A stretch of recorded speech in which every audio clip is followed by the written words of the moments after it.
Hello and welcome back to Cisco ACI design and implementation. आज है lecture number 10 और lecture number 10 है हमारे पास बेसिकली लैब एक्सटर्नल कम्युनिकेशन की।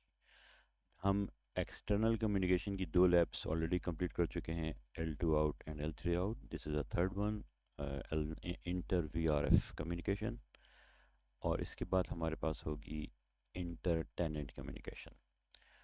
ओके, तो ये हमारा है कोर्स आउटलाइन। इसमें हम शुरू के दो टॉपिक लेक्चर नंबर 1, 2 एंड 3 में कंप्लीट कर चुके हैं। फिर एक्सेस फैब्रिक एक्सेस पॉलिसीज़ हमने लेक्चर नंबर 4 एंड 5 में किया, 5 लैब थी इसकी। उसके बाद हमने किया application provisioning, lecture number 6 and 7। 6 में इसकी थ्योरी है, 7 इसकी लैब थी। देन हमने किया L2 आउट लेक्चर नंबर 8 में, L3 आउट कंप्लीट किया लेक्चर नंबर 9 में, और साथ में MPBGP किया। MPBGP मैंडेटरी है L3 आउट की फंक्शनैलिटी के लिए। L3 आउट काम ही नहीं करेगा, फंक्शन ही नहीं करेगा जब तक कि MPBGP कॉन्फ़िगर नहीं है। देन हमारे पास अब है lecture number 10 inter VRF communication की लैब, और फिर होगी इंटर टेनेंट कम्युनिकेशन की लैब, लेक्चर नंबर 11। ओके, तो ये हमारी फिज़िकल टोपोलॉजी है जो हम पहले लेक्चर से देख रहे हैं। इसमें मैंने दो चीज़ें ऐड की हैं, shared app SMH। SMH is for inter tenant communication, तो उसको अभी फोकस नहीं करते हैं। और शेयर्ड ऐप हमारे पास है इंटर VRF कम्युनिकेशन के लिए। ओके, तो अभी तक हमने क्या किया है, हमने EPGs बनाए क्लाइंट्स के, फिर EPG बनाया हमने सेल्स सर्वर के लिए, देन अनदर EPG बनाया था हमने सेल्स BE सर्वर के लिए। ये फ्रंट एंड है, ये बैक एंड है। और हमने ये भी देखा था और प्रैक्टिकल भी परफॉर्म किया था कि EPG टू EPG, कोई भी EPGs हों, कम्युनिकेशन जब भी हो सकती है जब आपने कॉन्ट्रैक्ट बनाया हो। ठीक है, उसके बाद ये भी हमें मालूम है कि these all devices are in the same VRF and same tenant। इस VRF का नाम था SH, और इसका जो टेनेंट है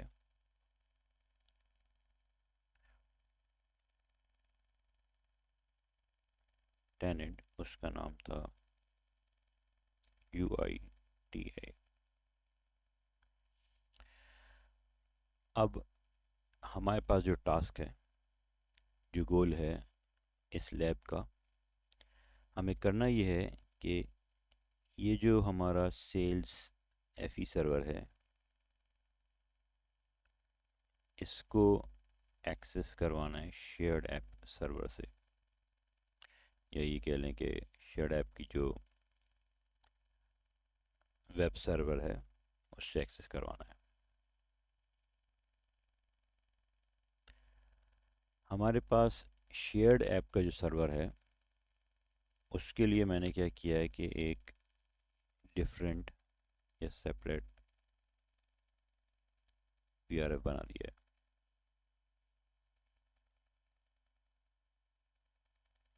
स्टिल टेनेंट सेम है यहाँ पे, एक ही टेनेंट के अंदर एक और VRF बना दिया है, राइट। अब जब VRF बनेगा तो हमारा ब्रिज डोमेन भी दूसरा बनेगा। जब ब्रिज डोमेन दूसरा बनेगा तो EPG भी दूसरा बनेगा। अब यहाँ पे जो हम पहले ही देख चुके हैं कि किसी भी किस्म के दो EPGs के अंदर लाइक दिस कम्युनिकेशन कराने के लिए कॉन्ट्रैक्ट चाहिए। जब यहाँ पे हमारा सेपरेट EPG हो गया तो इसका ये मतलब है कि जब FE सर्वर कम्युनिकेट करेगा EPG से जो कि डिफरेंट VRF में है, तो हमें एक अदद कॉन्ट्रैक्ट चाहिए होगा।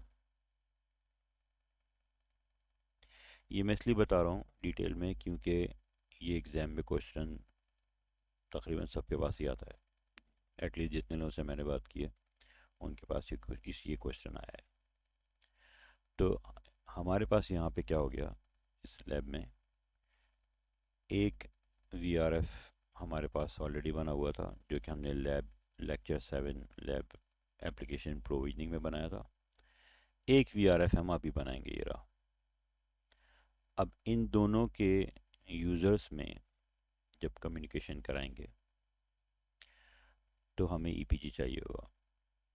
बेसिकली ये सेल्स नहीं है, ये है, सॉरी, ये क्लाइंट्स नहीं है, ये है सेल्स एफई सर्वर।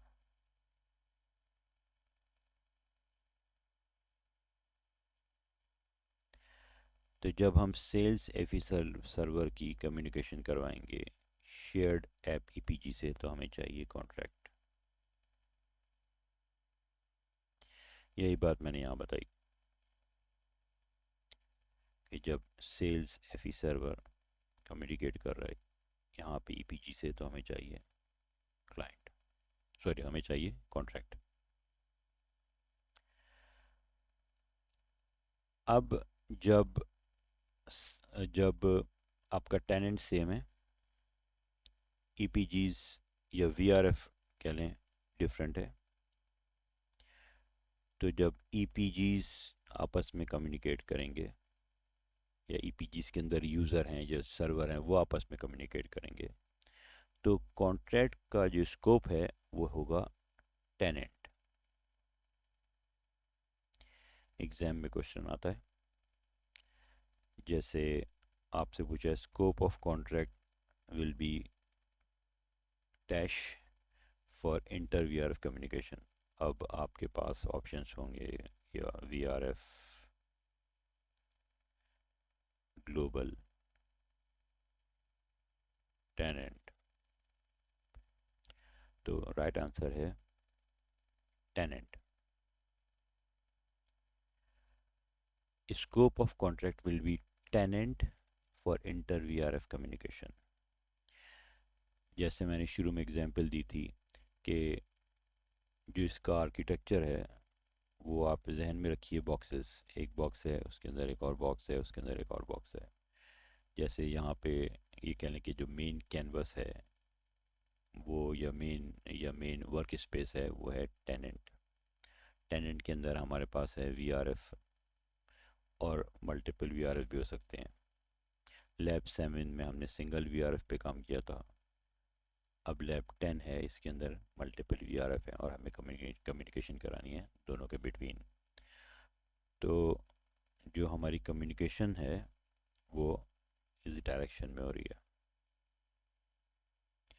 ये हमारा सोर्स है, ये हमारा डेस्टिनेशन है।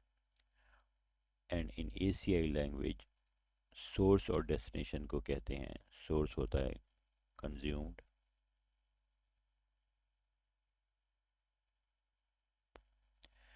ये मैं कॉन्ट्रैक्ट के पर्सपेक्टिव से बात कर रहा हूँ, ठीक है। एसीआई इन्वायरमेंट में सोर्स जो होता है वो कंज्यूम्ड होता है और जो डेस्टिनेशन होता है वो प्रोवाइडर होता है या प्रोवाइडेड होता है कहना चाहिए। तो जब हम कॉन्ट्रैक्ट यूज़ करेंगे तो सोर्स साइड पे वो एज अ कंज्यूम्ड यूज़ करेंगे और डेस्टिनेशन साइड पे एज अ प्रोवाइडेड यूज़ करेंगे।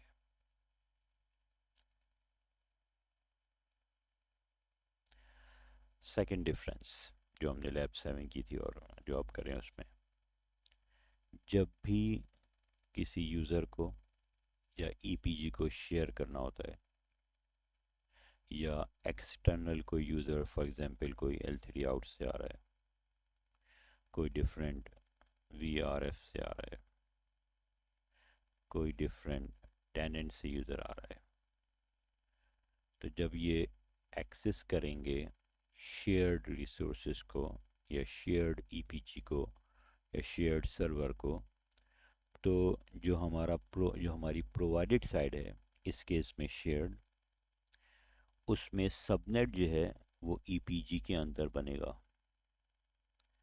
इससे पहले हमने देखा था सबनेट ब्रिज डोमेन के अंदर बन रहा था। अभी लैब परफॉर्म करेंगे तो ये देख लेंगे कैसे होता है, कोई प्रॉब्लम नहीं है इसमें, कोई मुश्किल नहीं है। और scope of subnet shared between VRF होगा, जो कि सेल्फ एक्सप्लेनेटरी है, इसके नाम से पता चल रहा है कि ये हमारे पास दो वीआरएफ हैं सिनेरियो में, और स्कोप ऑफ सबनेट जो है वो जाहिर सी बात है शेयर नहीं करेंगे तो वीआरएफ लीक नहीं होगा। ठीक है, बेसिकली हम ये वीआरएफ या सबनेट लीक कर रहे हैं।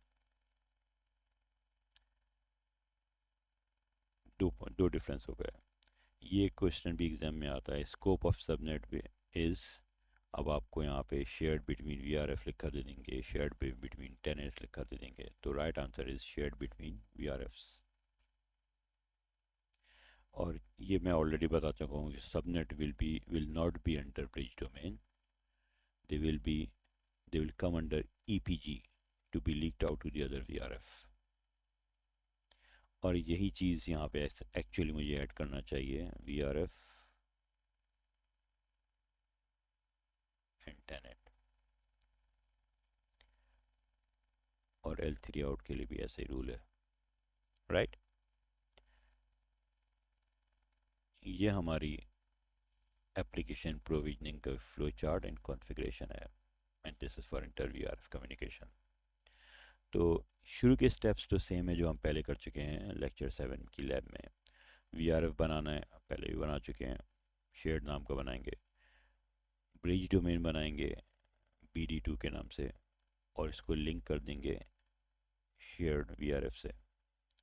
हमें ये वाला स्टेप नहीं करना पड़ता अगर मैं इसके अंदर से ही ब्रिज डोमेन बना लेता, लेकिन मैंने पहले VRF बनाया, ओके करके बाहर आ गया, और दोबारा जाके ब्रिज डोमेन बनाया।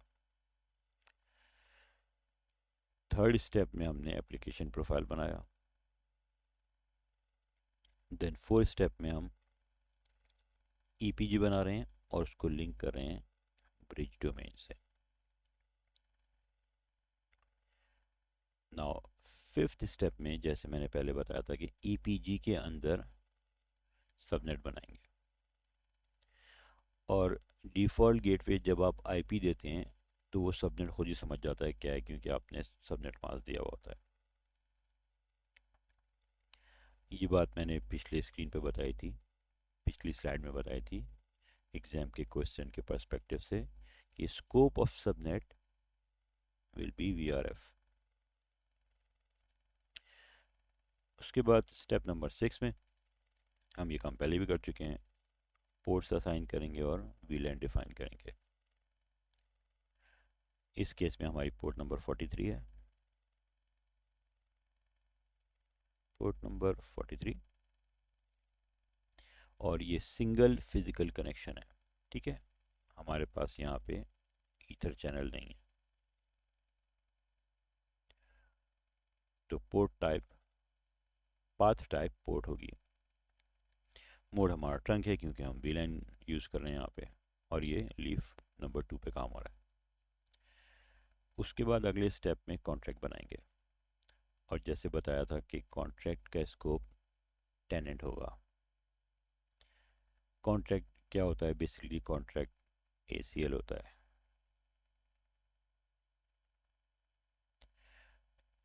यहाँ पे भी हमने कॉन्ट्रैक्ट का एक एलिमेंट होता है फिल्टर, फिल्टर के अंदर होता है ICM, I mean ports. Contract के अंदर होता है फिल्टर,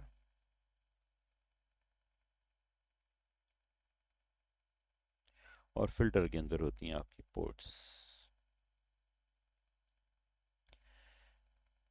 तो हमने यहाँ पे कॉन्ट्रैक्ट बना लिया, अब कॉन्ट्रैक्ट अप्लाई करने की बारी है। तो जो हमारी इस सिनेरियो में हमारे पास जो शेयर्ड साइड है या शेयर्ड VRF है वो है प्रोवाइडेड, क्योंकि यहाँ पे रिसोर्सेज रखे हुए हैं, और जो एक्सेस करेगा रिसोर्स को, जो कंज्यूम करेगा वो साइड हमारी है VRF SH, और कॉन्ट्रैक्ट के पर्सपेक्टिव से ये कंज्यूम्ड साइड है।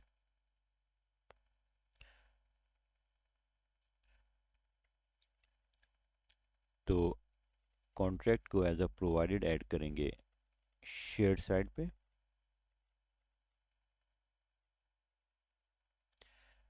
और अच्छा मैंने काटा नहीं है, ये मैंने अंडरलाइन किया है ओके, और सेम कॉन्ट्रैक्ट को एज अ कंज्यूम्ड ऐड करेंगे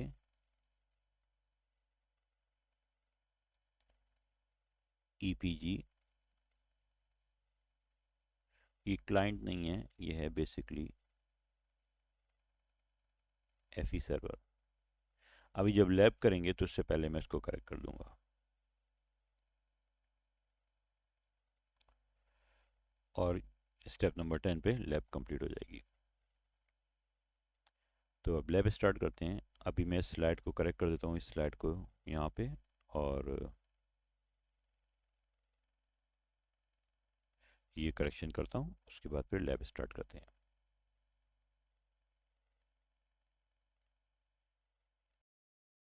ओके, तो लैब स्टार्ट करते हैं, और मैंने यहाँ पे थोड़ा सा करेक्ट कर दिया है, जो लास्ट मैंने एक्सप्लेनेशन में बताया था मैं कर दूंगा, वो मैंने यहाँ करेक्ट किया है। और पहले मैंने ये दोनों ईपीजीज नहीं दिखाए थे, लेकिन अब मैंने यहाँ ऐड कर दिए। ये इररेलेवेंट हैं इस लैब में, लेकिन ये वहाँ मौजूद हैं जो हमने लैब लेक्चर 7 किया था, उसकी जो एप्लीकेशन प्रोविजनिंग की लैब की थी, वहाँ ये मौजूद हैं। तो मैंने इसको यहाँ पे ड्रॉ कर दिया ताकि कोई कन्फ्यूजन ना हो। ओके, तो लेट्स स्टार्ट लैब। सबसे पहले तो भाई इस डायग्राम का प्रिंट आउट निकालना है, फिर इसका भी प्रिंट आउट निकालना है, और इसका भी प्रिंट आउट निकालना है। तो यहाँ भी मैंने रेलिवेंट पार्ट को हाईलाइट कर दिया है। तो लेट्स स्टार्ट लैब नाउ। अच्छा, ये जो पार्ट हमारे पास है लेफ़्ट साइड पे, जो हमने टेनर बनाया था, फिर बीआरएफ बनाया था, ब्रिज डोमेन बनाया था, और सारे ईपीजीज और सबनेट्स बनाए थे, ये हमारे पास मौजूद है। अभी इसको मैं एक तरह दिखा देता हूँ, इससे पहले कि इंटर वीआरएफ कम्युनिकेशन की लैब शुरू करें। ठीक है, सबसे पहले हमने नेटवर्किंग का पार्ट किया था। नेटवर्किंग में जाएं, ब्रिज डोमेन बनाया था, वीआरएफ बनाया था, ये रहा वीआरएफ। ब्रिज डोमेन के अंदर सबनेट बनाए थे, तीनों तीनों सबनेट हैं। L2 आउट L3 आउट जो लैब की थी वो बहरहाल यहाँ मौजूद है, वो इरेलीवेंट है लेकिन यहाँ मौजूद है। उसके बाद जो कॉन्ट्रैक्ट्स बनाए थे वो ये मौजूद हैं। Now let's start inter VRF communication lab. तो सबसे पहले हम वीआरएफ बनाएंगे, फिर ब्रिज डोमेन, ईपीजी और सबनेट।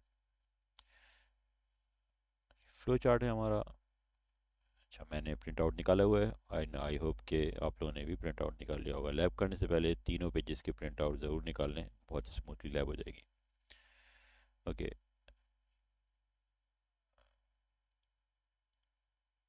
नेटवर्किंग में जाएंगे, वीआरएफ एक ऑलरेडी मौजूद है, अब दूसरा वीआरएफ शेयर्ड के नाम को बनाना है। राइट क्लिक किया, क्रिएट वीआरएफ शेयर्ड। अब मैं यहाँ से भी ब्रिज डोमेन बना सकता हूँ, लेकिन मुझे यहाँ से बनाना नहीं है।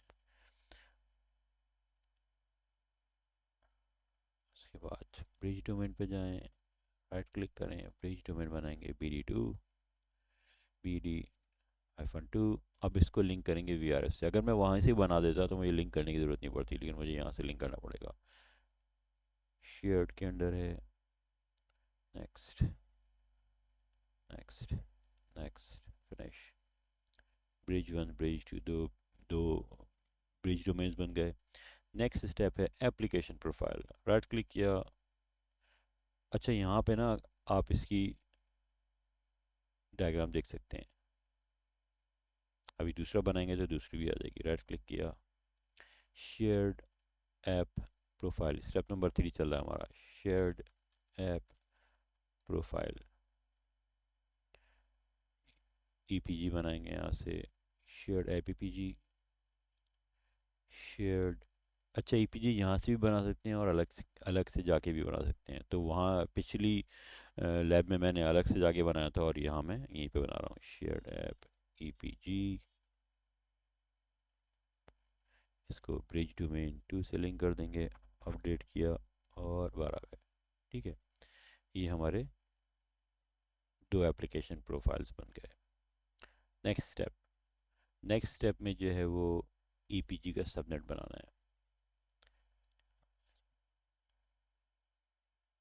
यहाँ पे ब्रिज डोमेन के अंदर सबनेट नहीं बनना है। क्यों नहीं बनना है? क्योंकि हमें ये शेयर करना है और सबनेट बनेगा हमारा ईपीजी के अंदर। Shared app profile application EPGs, shared EPG और सबनेट ये रहा, क्रिएट सबनेट। अच्छा, सबनेट बनाने के लिए हम सिर्फ गेटवे, डिफ़ॉल्ट गेटवे की आईपी देंगे और सबनेट ये खुद ही समझ जाएगा, स्मार्ट आदमी है ये। 100.254/24। अब मेन पॉइंट है जो मैंने पहले बताया था, शेयर्ड बिटवीन वीआरएफ, क्योंकि हम इस सबनेट को शेयर करेंगे दूसरे वीआरएफ के साथ। एडवर्टाइज एक्सटर्नली यहाँ पे नहीं करना है, ठीक है, वो नेक्स्ट लैब में आएगा और फिर मैं वो बताऊंगा कि वहाँ कैसे क्यों करना है। सबनेट सबनेट नहीं किया, सबमिट किया और यहाँ पे हमारा सबनेट बन गया। नेक्स्ट स्टेप है step number 6, assign ports and वीलैंस। Application profile में जाएं, शेयर्ड ऐप प्रोफाइल में जाएं, एप्लीकेशन ईपीजीज में जाएं और फिर शेयर्ड ऐप ईपीजी में जाएं और फिर स्टैटिक पोर्ट्स राइट क्लिक किया। अब कौन सी इंटरफेस है भाई? चलो देख लेते हैं डायग्राम में। ये है इंटरफेस 43।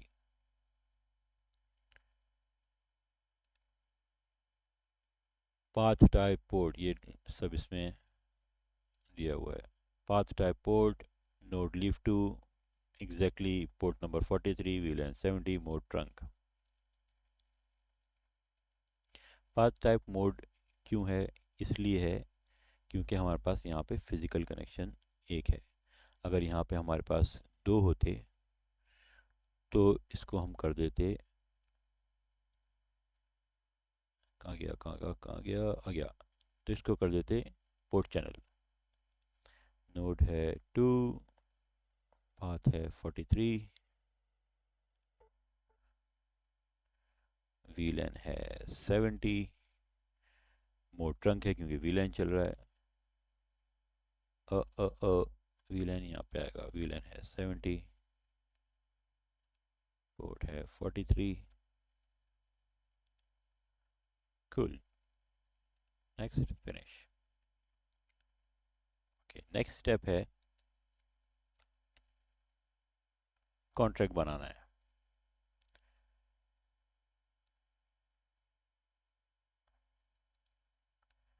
अभी तक हमने क्या किया? पोर्ट डिफाइन कर दी, स्विच बता दिया कौन सा है, वीलैन 70 बता दिया।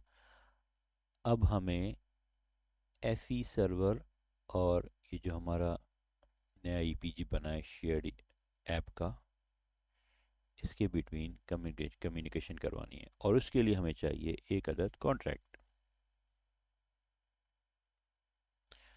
तो स्टेप नंबर 7 है कॉन्ट्रैक्ट बनाने का।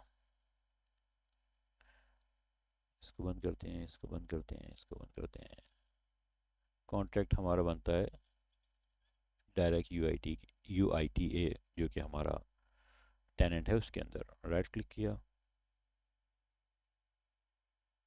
Create contract, shared app access. इसका नाम है शेयर्ड ऐप एक्सेस।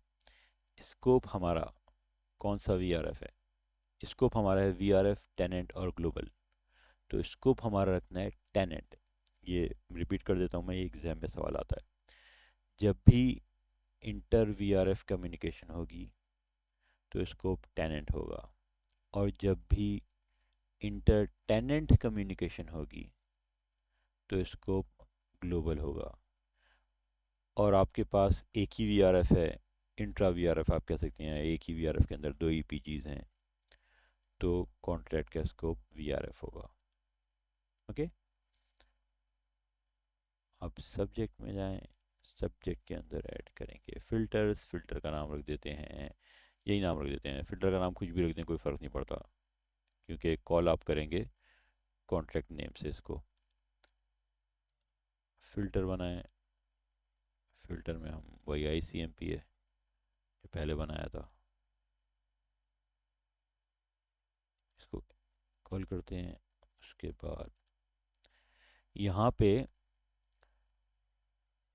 अगर हम चाहें तो जो ऑलरेडी बनाए हुए थे हमने कॉन्ट्रैक्ट को यूज़ कर सकते हैं, लेकिन मैं नया नाम मुझे रखना है ताकि हम आराम से डिस्टिंग्विश कर सकें कि कौन सा फ़िल्टर कहाँ पे क्यों यूज़ किया है।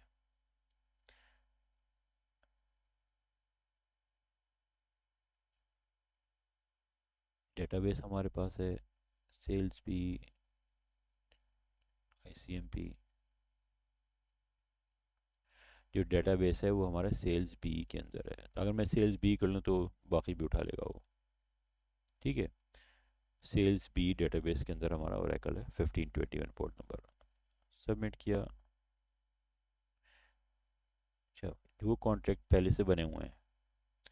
Sales client to sales F E हमने लेक्चर 7 में किया था, sales FE to sales B lecture 7 में किया था, और ये वाला हमारा है लेक्चर 10 के लिए, shared app access, right.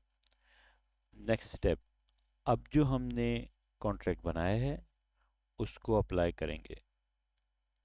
Apply कहाँ पे करेंगे ये देख लेते हैं। अच्छा, यहाँ पे प्रोवाइडेड, यहाँ पे एज अ कंज्यूम्ड, यूज़र या ये करें ये सर्वर एक्सेस कर रहा है शेयर्ड ऐप सर्वर को। ओके, तो अब जो है वापस लैब पे एप्लीकेशन प्रोफाइल्स में जाएंगे, राइट EPG में जाएंगे, एप्लीकेशन EPGs, कॉन्ट्रैक्ट पे जाएंगे, इसको एज अ प्रोवाइडेड यूज़ करेंगे। यहाँ पे कौन सा वाला उठाना है, शेयर्ड ऐप एक्सेस, ठीक है। अब इसी कॉन्ट्रैक्ट को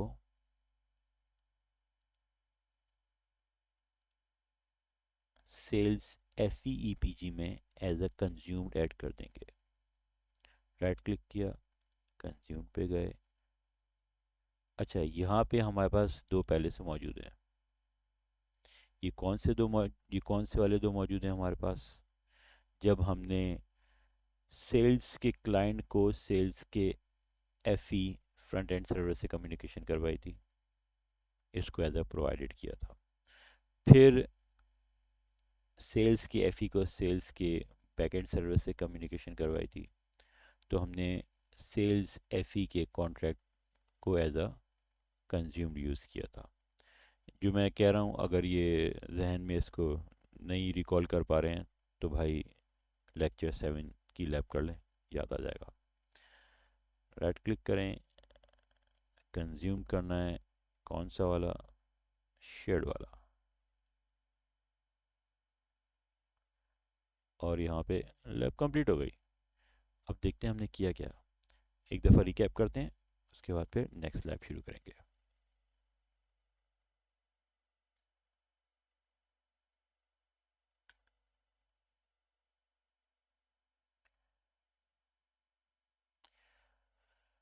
हमारे पास एक अदर टेनेंट UIT है, VRF SH, bridge domain BD, EPG sales FE, और ये सबनेट हमने लेक्चर 7 में बनाए थे। अब इस लैब का टास्क ये था कि ये जो हमारा EPG है ये कम्युनिकेट करे या ये एक्सेस करे दूसरे VRF के EPG को, जो कि है शेयर्ड ऐप EPG, राइट। इसके लिए ये पार्ट पहले से मौजूद था हमारे पास, लेक्चर 7 में किया था हमने। इस लैब में VRF बनाया जैसे कि यहाँ पे बनाया था, ब्रिज डोमेन बनाया जैसे कि इधर बनाया था, शेयर्ड ऐप EPG बनाया जैसे कि इस तरफ बनाया था। उसके बाद सबनेट को हमने EPG के अंदर रखा है, जब भी सबनेट को शेयर कराना हो या कोई L3 आउट से आके एक्सेस करे या कोई डिफरेंट VRF से आके एक्सेस करे या कोई डिफरेंट टेनेंट से आके एक्सेस करे, तो हम सबनेट को EPG के अंदर बनाते हैं, जो कि ये लिखा हुआ है। उसके बाद हमने जब कॉन्ट्रैक्ट बनाया इस EPG को, let's change the colour,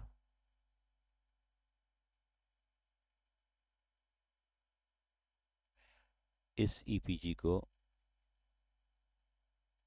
shared EPG से कम्युनिकेट करवाने के लिए हमने कॉन्ट्रैक्ट बनाया। अब इस कॉन्ट्रैक्ट का स्कोप क्या रखना है? Tenant, right. थर्ड पॉइंट हमारे पास था स्कोप ऑफ सबनेट। जब हमने यहाँ पे सबनेट बनाया तो हमने इसको पहले ही बता दिया, भाई ये सबनेट जो है ना, ये VRF के बिटवीन शेयर होना है। ये 3 पॉइंट है और ये 2 एग्जाम में आते हैं। तो यहाँ पे हमारी इंटर VRF कम्युनिकेशन की लैब कंप्लीट हो गई। छोटी सी लैब थी क्योंकि आधा काम हमने पहले से किया हुआ है। आई विश के सिमुलेटर के ऊपर टेस्टिंग अवेलेबल होती तो हम इसको टेस्ट करके देख लेते, लेकिन बहरहाल कॉन्फ़िगर कर लिया। अब जहन में सोच लें कि यार ये बहुत अच्छा कॉन्फ़िगर किया है और ये जब रियल डिवाइस पे करेंगे तो ये चलेगा, तो आपको बहुत अच्छा लगेगा, राइट। तो यहाँ पे ये वाली लैब कंप्लीट हो गई। कितनी देर की लैब थी ये? लैब थी सिर्फ 15 मिनट की, 15 मिनट में कंप्लीट कर लिया। जितनी मैं लैब्स करवा रहा हूँ उससे पहले 8-10 मिनट में स्पेंड करता हूँ कॉन्सेप्ट देने में कि, या ये समझाने में कि लैब का गोल क्या है और हमें क्या अचीव करना है। तो वो पार्ट देखने के बाद छोड़ना नहीं है, लैब ज़रूर करनी है। एक दफ़ा तो लैब परफॉर्म करनी है। एक दफ़ा भी परफॉर्म कर लें तो जो जो कुछ आप सुन रहे हैं, जो पढ़ रहे हैं कॉन्सेप्ट, वो बिल्कुल क्लियर हो जाएगा। और जो मैं हर दफ़ा कहता हूँ कि आई होप कि ये समझ में आया होगा। समझ में नहीं आया है तो फिर एक दफ़ा दोबारा देख लें, और अगर फिर भी समझ में नहीं आया तो भाई नीचे कमेंट्स में लिख के दोबारा एक्सप्लेन कर दूँगा। Thank you. अब नेक्स्ट लैब है लैब 11। Thank you.